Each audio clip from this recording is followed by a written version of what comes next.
Qatar में सजाए मौत पाए पूर्व भारतीय नौसैनिकों को वहां की अदालत ने बड़ी राहत दी है। इन नौसैनिकों की फांसी की सजा अब कैद में तब्दील हो गई है। कतर के इस फैसले के पीछे दुबई में प्रधानमंत्री नरेंद्र मोदी की कतरी अमीर शेख तमीम बिन हमद अल थानी से हुई मुलाकात को बड़ी वजह माना जा रहा है। कतर के इस फैसले पर भारत की प्रतिक्रिया भी आई है। भारत ने कहा है कि वो शुरू से ही अपने पूर्व नौसैनिकों के साथ खड़ा है और उन्हें हर संभव मदद भी कर रहा है।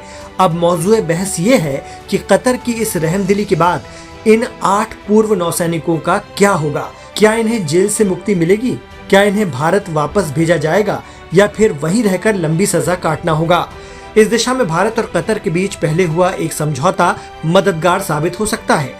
भारत और कतर ने एक बहुत खास संधि पर हस्ताक्षर किए हुए हैं।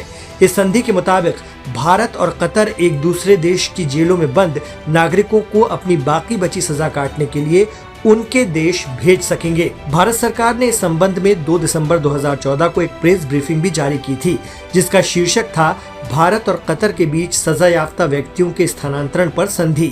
इस संधि में बताया गया है कि भारत और कतर एक दूसरे के नागरिकों को अपनी बाकी बची सजा काटने के लिए उनके देश भेज सकते हैं। ऐसे में उम्मीद की जा रही है कि पूर्व भारतीय नौसैनिकों के मामले में भी ऐसा देखने को मिल सकता है, क्योंकि संधि होने से कतर में कैद भारतीय कैदियों को अपनी सजा का बचा हुआ वक्त काटने के लिए अपने परिवारों के पास रहने की सुविधा मिलेगी और उनके सामाजिक पुनर्वास में भी आसानी होगी।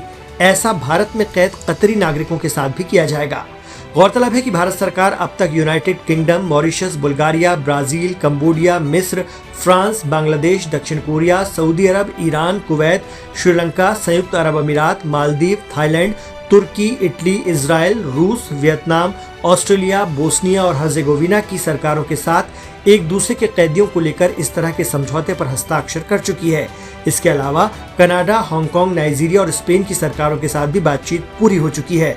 अगर इस संधि के मुताबिक दोनों देश पूर्व भारतीय नौसैनिकों के मामले में आगे बढ़ते हैं तो मुमकिन है कि कतर की जेल में बंद इन लोगों की जल्द वतन वापसी हो जाए। इस पूरे मामले को भारत की कूटनीतिक जीत के तौर पर भी देखा जा रहा है।